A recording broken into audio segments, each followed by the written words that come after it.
previous class we were looking at the SRD calculation, basically in terms of long term capacity, how much higher or lower we should consider for the soil resistance during driving. So, it all depends on the type of soil. As I mentioned, you can see for sandy material or clayey soil, you can degrade or increase in comparison to the static capacity, and also it depends on the time of driving, whether you have a continuous driving or intermittently you are having stoppage due to various reasons. For example, if it is a skirt pile, you may not even stop. You take one single piece skirt pile, you start driving, you may not need to stop intentionally, because there is no necessity of adding segments or changing hammer, things like that. But if it is a main pile, you may actually have a problem of welding segments, segment 1, 2, 3, and during that each of the time that you change hammer to remove hammer and place additional segments, you may have a delay. So, this is basically we call it restart driving, that means intermittently you have a stoppage. So, for several reasons you will have to find out whether any one of these case or some of the case may be applicable to the particular time of driving. So, not necessary that every one of them is applicable to every time. So, you have to be little bit cautious on it. When you have a continuous driving and 100% clay type of soil, you may not actually exceed the static capacity as the resistance against driving, whereas if you have a intermittent stoppage, you may actually come closer to the long term capacity or maybe exceed in some cases. So, what proposed by Stevens by his prototype studies as well as measured values at site, he has indicated that in Middle Eastern areas where the calcareous sand is predominant, he found that the resistance is substantially larger values compared to the long term capacity, and that is what he proposed in one of his paper published as early as 1982 in Offshore Technology Conference. The other thing that always we find it difficult is the time bound capacity. For example, you have a long term capacity after driving the pile, say several months later, your capacity is constant, not going to change at all. So, that is why we call it long term capacity, means is the value does not change with respect to time. That means soil has attained its full capacity, that means the adhesion between the pile and the soil is not going to change.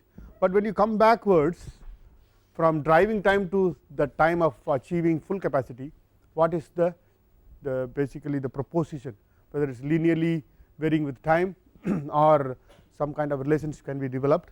Unfortunately, not much research is available in that particular area, especially clay type of soil. Of course, if it is a sandy material, you do not see much of change. In fact, it will remain almost constant. So, what you see here, this particular research paper published very recently 2009 by one of the founder of this the drivability program.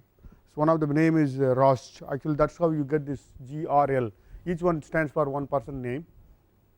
They have done some work, field work, plus some laboratory testing of predominantly cohesive type of soils, wherein you disturb it during driving and then leave it after few hours, few days, and try to restrike, see what is the resistance offered by the soil, and they have come up with this particular type of relationship, log linear relationship.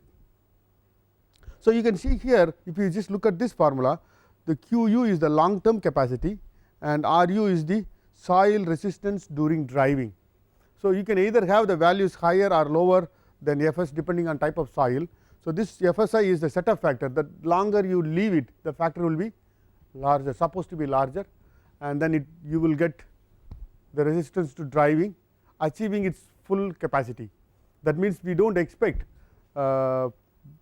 by default, you do not expect the resistance will be higher than the long term capacity. Predominantly, we are looking at clay type of soil. It can only go maximum to a full adhesion, or it can be downwards lower than its capacity itself. So, you write it in terms of reverse, Ru can be written in terms of Qu with 1 by Fsi, which is what is proposed by this Rost and his research group, looking at time bound calculation for basically the resistance offered by the soil during driving.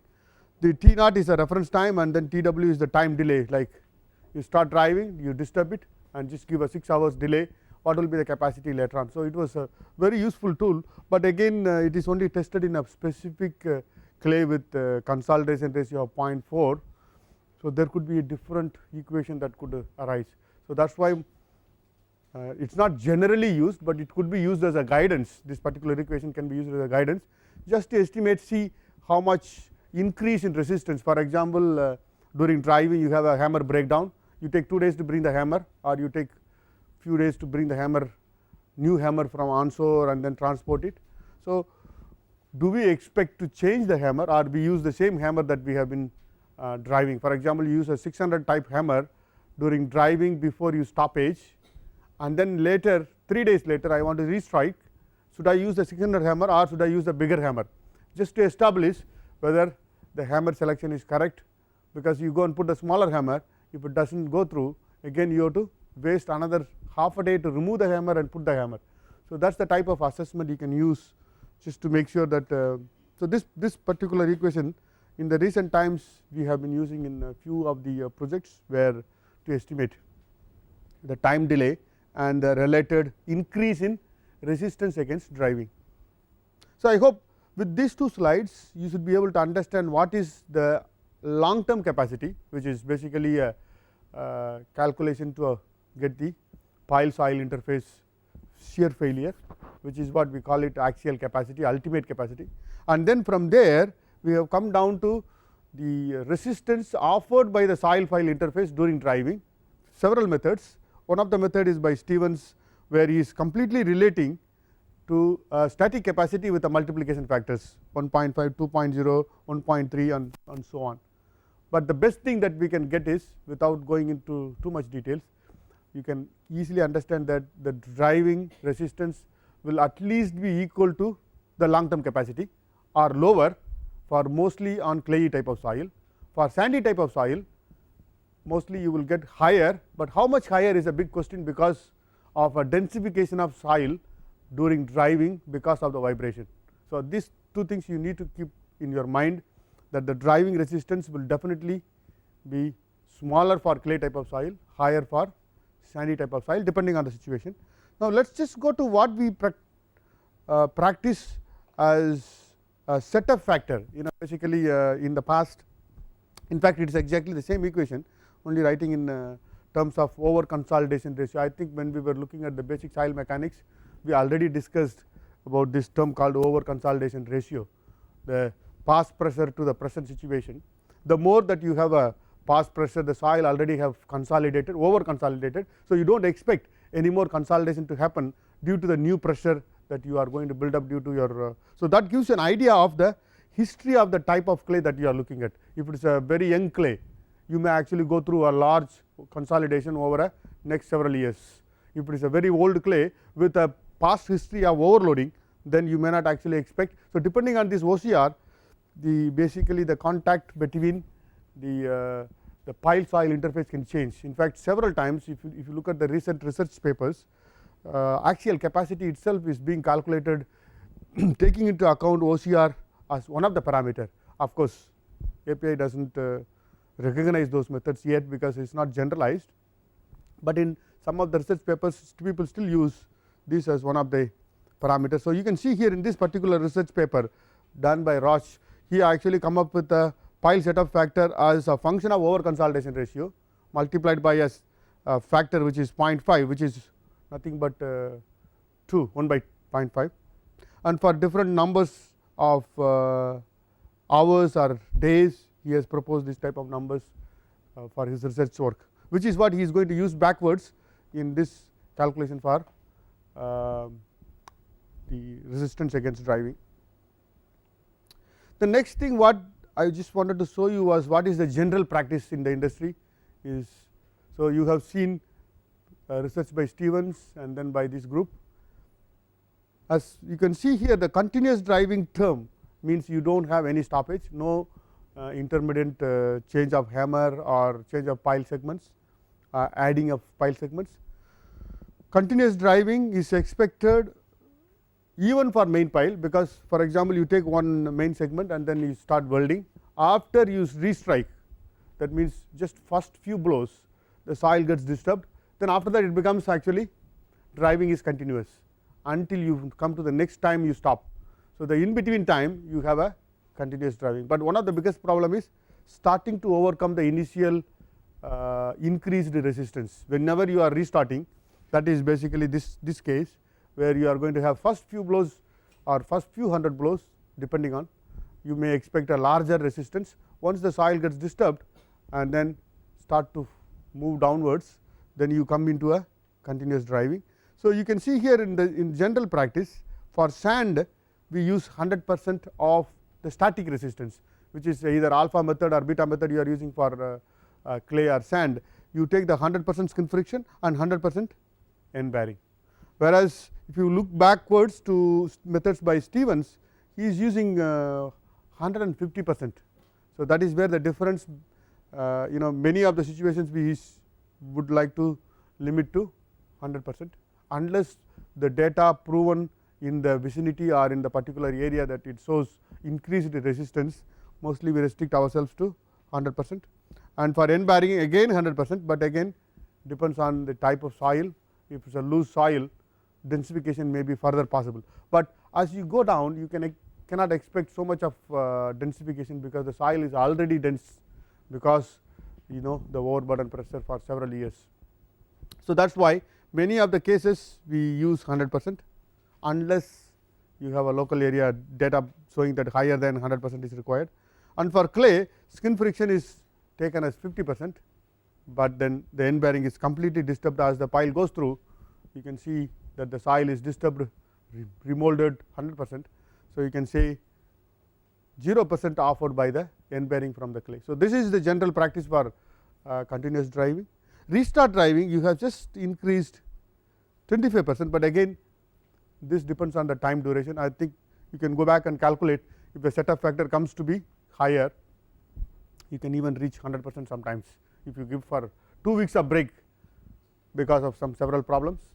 So, you come back, you may actually go for longer, because this one, once the clay is disturbed, it just keeps shearing off, and that is why 50% is used. So, most of the practice you can see here on the right hand side, you have a chart drawn very similar to what you were trying to do in your practice of preparing a pile capacity chart with respect to depth of driving or depth of penetration in this case. So, you can see the red line and the blue line. The red line is the static capacity, blue line is the static capacity, and the red line is the reduced capacity in terms of you can call it the resistance to driving, because we have downgraded the parameters of skin friction and end bearing depending on whatever, whether it is a continuous driving. So, I think it is given here is if I think is a continuous driving. So, you can see suddenly so much difference. So, what you can see here, there are 3 sand layers, 1, 2, 3. You see a large resistance, those layers predominantly coming because the end bearing is there.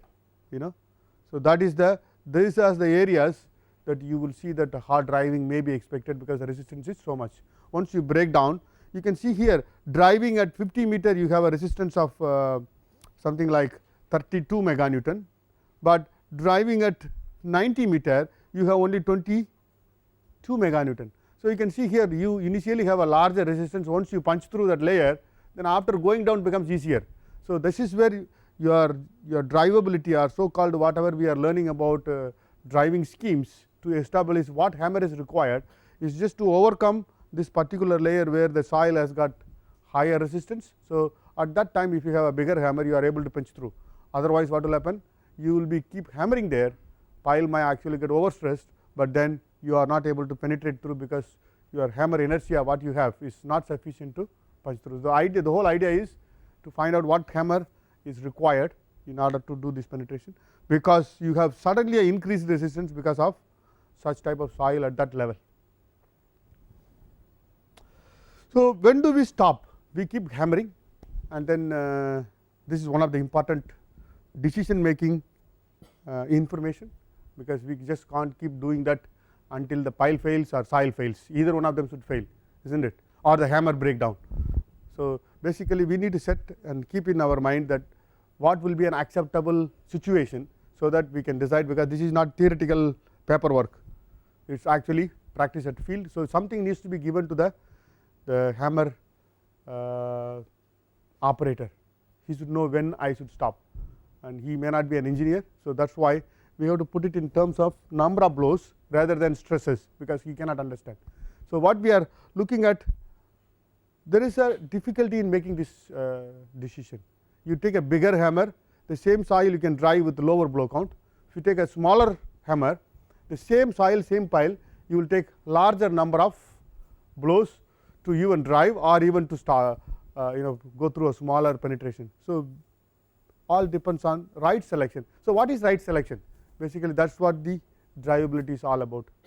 You have to establish the relationship between the energy of the hammer that you have selected and the number of blows that you find out.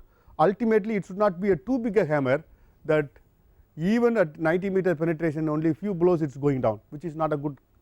So ultimately the set value, the last few blows you should have a minimum, that means at design penetration. For example, your design penetration is 90 meter, that is where you want to achieve full capacity. At that time when you reach that 90 meter penetration, your penetration per blow should be minimum, which is what we were looking at, say 1 inch or 2 inch. For example, for one blow you have acceptable criteria of say 1 inch. 300 blows it could be large number, which you need to find out what is your design criteria for a particular type of facility. For example, if it is a residential building, under that full capacity you do not want that large amount of penetration to happen. So 1 inch, 2 inch you set. So the hammer should be selected in such a way that after doing the analysis, at the end of a particular driving for that penetration, your 0.3 meter for 5 consecutive 0.3 meter is basically 300 blows, and supposed to happen 5 consecutive times. That means 1500 blows and again 0.3. So your set value, if you calculate 0.3 divided by 1500, it is a very very nominal value, less than what we were talking about. So that means this is the type of analysis. When you are reaching this and you select a hammer according to this, that means the hammer is appropriately selected, that means you stop. This is supposed to happen at the time when you reach your final penetration. Now suppose if this one happens earlier than, say your design penetration is 90 meter, but this happens at 15 meter, 20 meter, that means it is actually early refusal, your hammer selected was not sufficient enough, or your expected resistance to driving is unexpectedly higher than what you are estimated. So either one of them has happened. So that is basically the idea. So the blow count given by API, this criteria is just spelled out in the code, but several times hammer manufacturer also have a say depending on what type of hammer they use, the efficiency, but ultimately code prevails as a final criteria.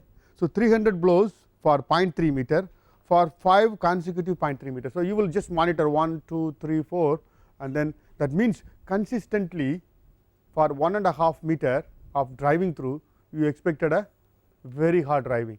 So it is not that just 300 blows one segment you get 0.3 meter and then after that it becomes little bit easy, do not stop, means there is a local behavior. That means there could be a small boulder, or it could be a small or thin layer of sand offering such resistance, does not mean that the pile has achieved its refusal. So that is where you are looking at 0.3 meter for 300 blows with 5 consecutive. So you will just need to just look at the records. You do not actually need to even seriously look at so many numbers, because while driving itself the operators will know whether they have reached such type of layers, basically the flow of the pile downwards. The next criteria is 800 blows for 0.3 meter. For example, the first one if you look at is actually consecutive, you are not mixing up, but whereas if you look at the past 800 blows or past 0.3 meter penetration, what has happened? Even if 1.5 meter has not penetrated, but within this local range itself if you look at the blows exceeding 300, but below 800. So, you can look at such criteria also for continuous driving.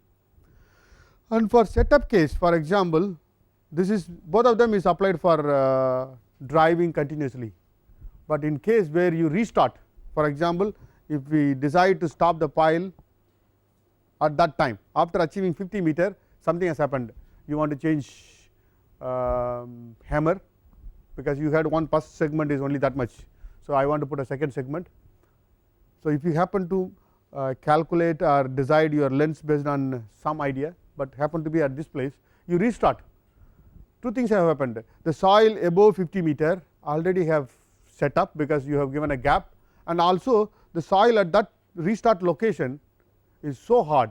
So, when you restart, you definitely expect a slightly increased resistance, and that is the time you apply slightly different criteria. So, you reduce your 0.3 to 0.15 with 800 blows. So, this is normally not used for continuous driving.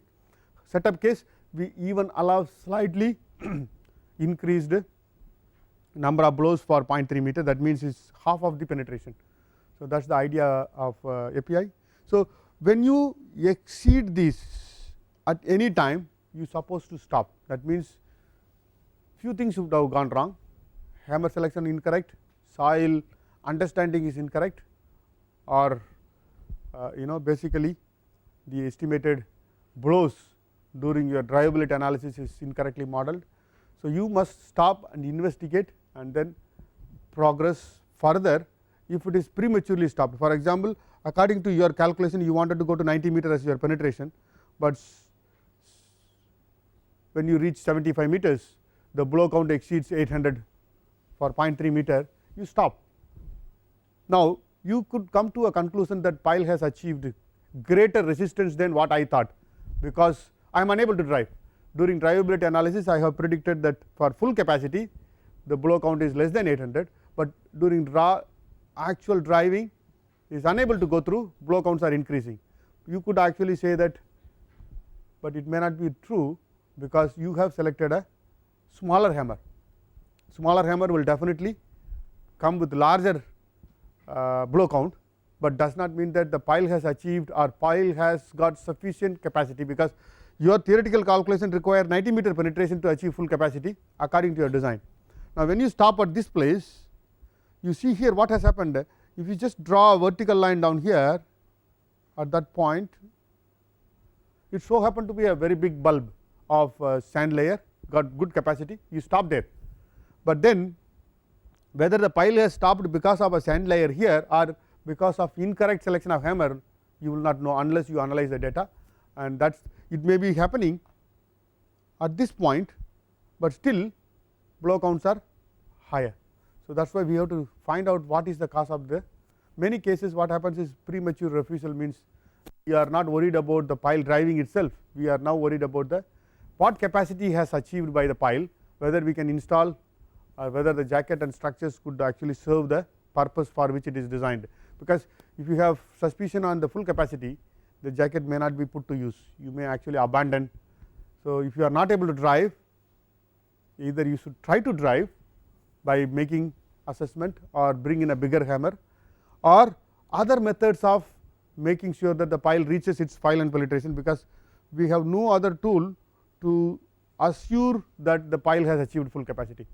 So, premature refusal means is a big worry and concern, because we cannot validate that refusal means capacity is achieved. Such relationship is not at all directly feasible. Of course, in the recent days there are several methods of calculating back the capacity based on blow counts, because now you see here, if you go back to the methodology what we have described, this so called wave equation analysis, what we are giving as an input to the program, we are giving as an input to the program as a pile information, soil information and hammer information, and we try to calculate the number of blows required for each time you drive. Now, what if you supply the number of blows, soil information, but then I can calculate back the soil resistance during driving, and then I multiply by a factor of the long term capacity factor described by some of these people from a short term driving capacity to a long term capacity. So, this we call it pile monitoring, which I think we will talk about it little later. How do we get the pile capacity from driving records? So, the forward calculation is drivability analysis, backward calculation is pile monitoring and pile capacity evaluation from driving records. Sometimes quite useful, sometimes is little bit tricky, because the calculation of this multiplication factor from short term to long term. See, originally we were calculating from long term to short term, now from short term to long term, these factors play a major role, because again it depends on the type of soil, type of the granular structure of the material, which is again subjective. So, talking about pile monitoring and pile back calculation is not going to be 100% automatic, because you are not doing pile testing. If it is a pile testing, is 100% sure that the test capacity is same as the capacity of the soil, whereas this one is just only a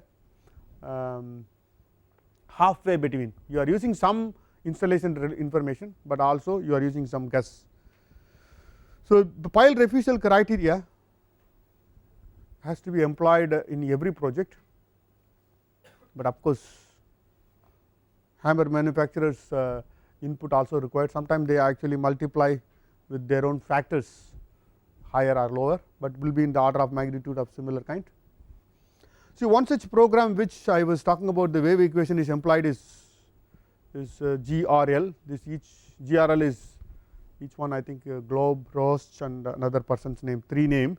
They set up this company, and one of the only program available in the industry, which does exactly like what we were talking about, the time scheme, the finite difference method, as well as all the methods employed by whatever I have presented in the class, is very similar, as this originated from one of the university professor and then taken away by this industry group. Now, this is one of the biggest group all over the world providing services for drivability. So, what you require as an input is the pile property. For sure, you need to have the length pile property along the length, soil skin friction and end bearing data, and the dynamic characteristics, which is quake and damping, pile stopping restart timing. You should know where you are, when you are stopping, you have to decide when is the best time to stop, so that I do not get the increased resistance. So, you will decide that. Pile stoppage and restart information, hammer and associated weight and its drop height, which will give you the energy requirement. Then hammer and pile cushion protection, if you actually plan to provide, which will actually absorb some amount of energy and reduce the stresses on the pile. So, these are some of the information normally you require for any analysis to be carried out using this. The program will be looking something like this. We will see one of the days whether we can do some exercise, but I think you may practice during your thesis time. So, basically you can see here is a very simple computer program. The program shows what you have modeled here. You see on the right hand side, this is a pile and that is the hammer, that is the water depth, and you can see here the hatch given on the side is the resistance offered by the soil, very similar to your pile capacity curve, what you normally have understood. So, the increased resistance and local pockets of increased resistance of soil by sand, and then go like this. So, basically that gives you along the depth of penetration from the seabed all the way down to that pile termination. So, all this can be simulated. So, once you put every information right, what you will get. So, this is a calculation for the input into this program. So, what this program is expecting is thickness of the layers, the layer locations and the skin friction values, which you could calculate using alpha or beta method, because pile diameter is input. So, the program will calculate what is the total resistance, as well as the end bearing and the dynamic and quake characteristics. Everything needs to be input in line by line for each of the layer change from clay, sand and whatever. Similar input, same input, just in whatever you prepared has gone into this distributions. So, what you will normally see from the computer output is something like this. You can see here on the first picture is the capacity versus depth, which is regenerated from your input values of the depth of pile and the skin friction values and the end bearing values. So, you can see here in the blue color is the blow count and the dotted green color is the capacity. So, you can see here there are 3 short locations of increased resistance because some may be sand layer, which you can see from your this picture, some thick sand layer here, thick sand layer here and thick sand layer here about. So, basically you can see here in this regenerated capacity or resistance to driving, and also see the blue color which is the blow count. You should read this axis for blow count and that axis for capacity. So, you have to be a little bit careful there. And then you can see here whenever you just try to overcome the resistance of the sand layer, you have the number of blows increasing from. So, initially you have only less than maybe 20 blow counts or 50 blow counts, then suddenly blow count increasing, and you can see your blow count almost reached 250 to just overcome the resistance offered by the third sand layer, and after that the blow counts have come down and then again increasing. So, at the end of reaching almost 110 meter penetration, the blow count is almost 300 somewhere around. So, this blow count is per meter of penetration. You have to be a little bit cautious, you have to convert to 0.3 meter instead of. So, that is the information that you obtain from this type of program, continuous driving. And then also stresses induced during the driving. You can see this tension stress, this is the compressive stress. So, you can see here this tensile stress is because of the reflection, the partial energy coming out, but mostly you will see that compressive stress will be substantial. You can see because of the impact force, 200 megapascal is the type of stress that you get for that particular hammer. So, the hammer is 1700 kilonewton meter is the type of hammer placed there. So, this is the idea of this program. What you want to get is this information. So, now from here you can decide whether the pile is able to go through to the final penetration or not. The last picture what you see here is the energy transfer and the stroke. So, you can see here the stroke is around 1 meter, the energy is about. So, this hammer, though we are using 1700 hammer, we do not want to use at the full stroke, because if I go to full stroke it may be overstressed or not required, because my blow counts are within limits. So, they are operating at only 60% energy. So, you can see 800 kilojoule or kilonewton meter. That means, this information is also very useful, because you can actually without changing the hammer you can change the rate of energy transfer by just simply adjusting the stroke level. That means, you will reduce the energy going to the hammer itself, which is possible by simple means.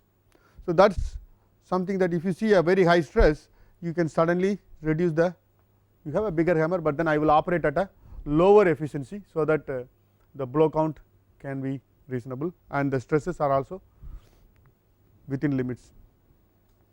Similar thing in the text form.